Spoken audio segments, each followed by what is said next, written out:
Monsieur Gassim Serif, bonsoir et merci d'avoir accepté d'être l'invité du journal des Manara Radio-Télévision. Je rappelle que vous êtes un des vice-présidents du Conseil national de transition qui fait office du Parlement. Vous venez de participer au débat sur le projet de résolution proposant l'élévation du président de la République, Mohamed Idriss Déby Itno, à la dignité de maréchal. Proposition à laquelle vous n'étiez pas favorable. Vous soupçonniez, c'est peu de le dire, certains de vos collègues d'enfermer le président de la République dans une sorte de carcan de culte des personnalités. Bonsoir, je suis le 7e vice-président du CNT. Merci de m'accueillir sur votre plateau, de me donner l'opportunité de m'exprimer sur ces sujets. D'entrée de jeu, je voulais dire en fait que le président mérite beaucoup de choses. Il a mené à bien la transition, il a reçu le plébiscite du peuple tchadien, il a gagné une élection libre et transparente. Et je fais partie de ces gens-là qui ont cru en chef de l'État. Je suis rentré de Doha au Qatar, j'ai participé au pré-dialogue de Doha.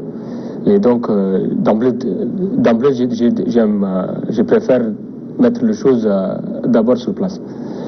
Maintenant, par rapport à l'initiative du maréchalat, je pense que cette initiative, en soi, les gens ont tout à fait le droit d'avoir des initiatives. Mais ce qui anime les tenants de cette initiative, c'est de la flatterie. De la flatterie, c'est, moi j'appelle ça des laudateurs. Des gens qui ne pensent pas au bien du pays, au bien commun, etc. Ils veulent enfermer le chef de l'État dans une bulle, dans le culte de la personnalité. C'est aussi des pratiques à mettre à l'aune de notre gouvernance. Le pays a été dirigé pendant des années, pendant des décennies, par le culte de la personnalité. Mais il se trouve que nous avons un jeune président, aujourd'hui, qui n'est pas très intéressé par tout ça. Il aimerait gouverner le Tchad dans la sobriété, dans la pondération. Ce sont des caractères qui caractérisent le président de la République. C'est un homme très posé, très calme, qui veut gouverner dans la franchise, dans la simplicité, dans la pondération, etc.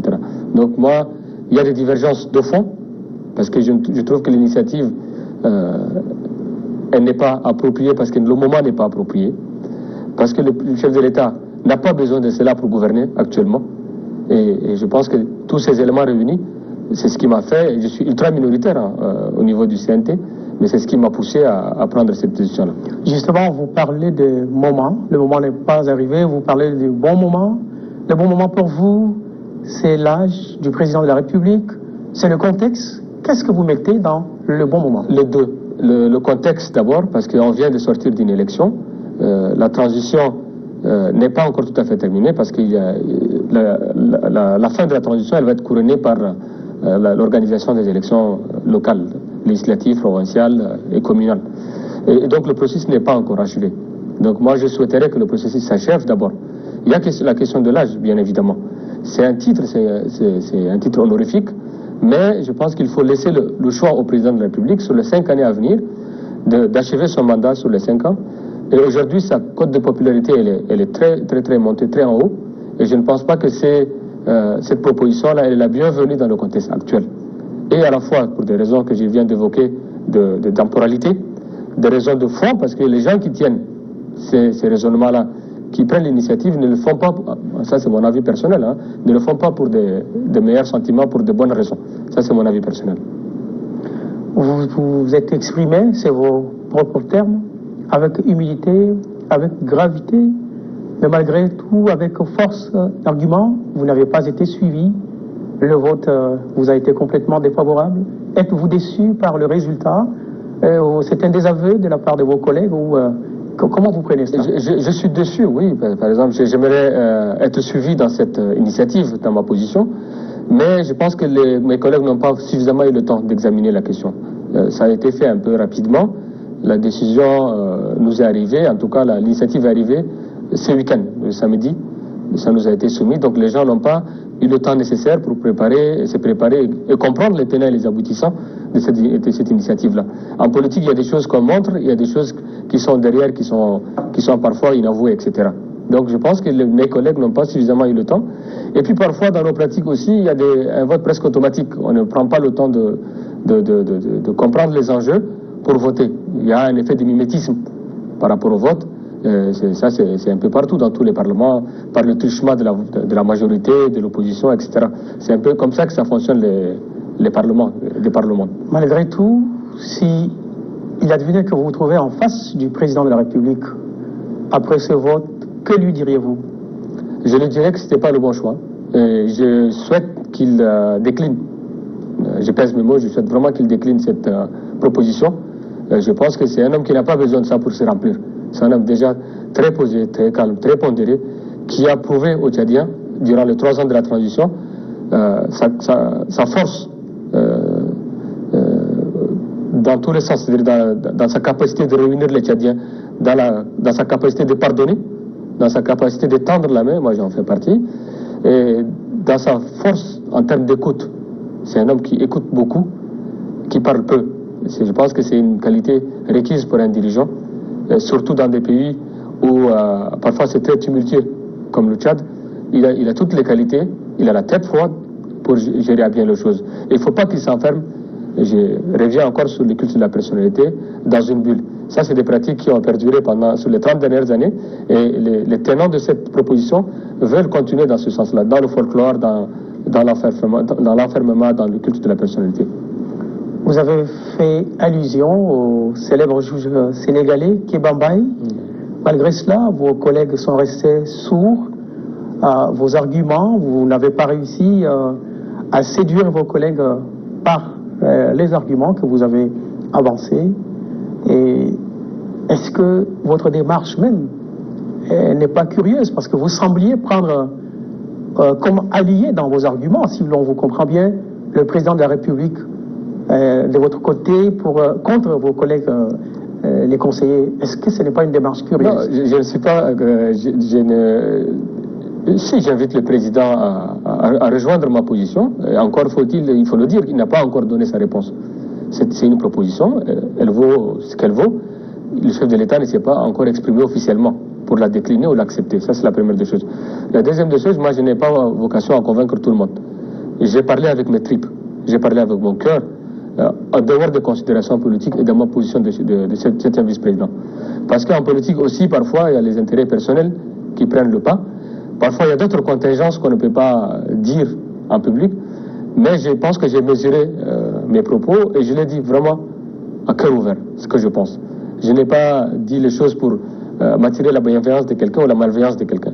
Et je ne cherche pas, depuis quelques heures, les gens m'appellent de gauche à droite, il y en a qui, beaucoup vont dans mon sens, mais je ne cherche pas le buzz, comme on le dit, je ne cherche pas à attirer l'attention sur moi. Je me suis exprimé en toute franchise et avec mon cœur. Vous avez même parlé d'un certain serment, oui, de la sincérité qui vous lie avec le président de la République. Oui. Pouvez-vous être plus explicite? Ce que j'appelle serment, c'est que quand on est avec quelqu'un, je fais partie de ce qu'on appelle la coalition Tchad Uni, mon parti, je suis chef de parti par ailleurs, je suis le président du Réveil panafricain pour le changement. Et à ce titre, il y a un pacte qui me lie au chef de l'État, un pacte basé sur la sincérité, la loyauté, la fidélité. Et donc, comme je suis loyal envers lui, je pense qu'il est important et il est impératif pour moi de dire le fond de ma pensée, mais ne pas aller forcément dans le sens du vent ou dire ce qui peut plaire aux gens. Donc c'est ce qui m'a motivé, c'est ce qui a motivé ma démarche. Et moi j'appelle ça un serment, c'est pas le serment d'Hippocrate des médecins, mais le lien que j'ai avec le président, je pense que c'est un lien, pour moi c'est un lien sacré, c'est un lien qui est fort, que j'essaie d'établir ces liens avec force et conviction, et donc il m'appartient de dire le fond de ma pensée, et maintenant c'est à lui de juger ce que j'ai dit. Est-ce que c'est bon pour lui, est-ce que c'est mauvais pour lui? Ça, c'est la décision lui revient. Oui, vous avez fait allusion au matériel. Vous avez fait la différence entre deux types de matériel. Malgré cela, personne n'a succombé à vos argumentations. Est-ce que vous faites allusion aux perspectives du lendemain qui pourraient compromettre la carrière d'un certain nombre de personnalités qui composent ce Parlement provisoire, ou est-ce que ce projet de résolution, pour vous, compromettrait même l'avenir du Tchad, ou entacherait l'avenir du Tchad? Oui, entacherait surtout. Je pense que, comme je l'ai dit encore, le contexte ne s'y est pas. Le contexte international, le contexte national n'essayez pas. Vous savez que le Tchad a parfois des détracteurs aussi. Moi, je ne suis pas là pour nommer des gens, mais il y a des gens qui peuvent surfer sur la vague. Il y a des gens qui sont critiques envers le régime, parfois de manière gratuite, de manière exagérée. Tous ces gens-là peuvent surfer sur ce genre de résolutions pour taper sur le président, pour attaquer le système. Mais quand je parle des honneurs, je fais le distinguo entre les honneurs et l'honneur. L'honneur, c'est quelque chose, à mon avis, qui est intrinsèque. Quelque chose qu'on doit cultiver, qu'on doit arroser comme une fleur qu'on entretient tous les jours. Et ça, c'est l'honneur dans le sens noble et profond du terme. Maintenant, les honneurs, c'est tout ce qui est apparent lié au pouvoir. Les honneurs, la haie d'honneur, les voitures, les chauffeurs, etc. C'est ce que j'appelle les honneurs. Et souvent, malheureusement, dans nos pratiques politiques, il y a une habitude qui est ancrée, c'est que les gens s'attachent beaucoup aux honneurs.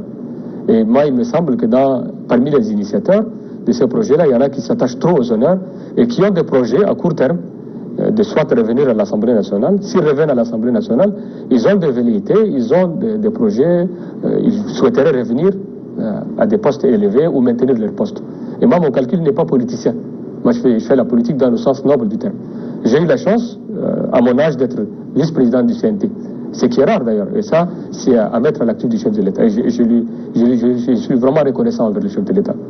Mais mon pacte avec le chef de l'État ne s'arrête pas au poste. Et les postes, nous sommes tous interchangeables. Nous sommes tous appelés à partir un jour. Et nul n'est indispensable, que ce soit moi, que ce soit quelqu'un d'autre. Donc, les gens ne veulent pas lui dire la vérité. Les gens veulent les pousser dans ce sens pour eux-mêmes, quelque part, se placer. C'est ce que je déplore et c'est ce que je le dis, je le martèle, avec beaucoup de force et avec beaucoup d'humilité en même temps. Aujourd'hui que les choses se sont terminées, comme on le sait, est-ce que ne vous sentez pas comme un homme esselé et après à l'issue de ce vote? Je ne suis pas esselé, je ne me sens pas esselé, je me sens fier de moi, je me sens soulagé. Je pense que j'ai soulagé ma conscience en disant ce qu'il y a sur mon cœur et j'ai exprimé ma volonté de soutenir le chef de l'État. Mais chacun a sa manière de voir les choses, de soutenir le chef de l'État. Ça, c'est la première des choses. Maintenant, le chef de l'État lui-même n'a pas donné sa réponse.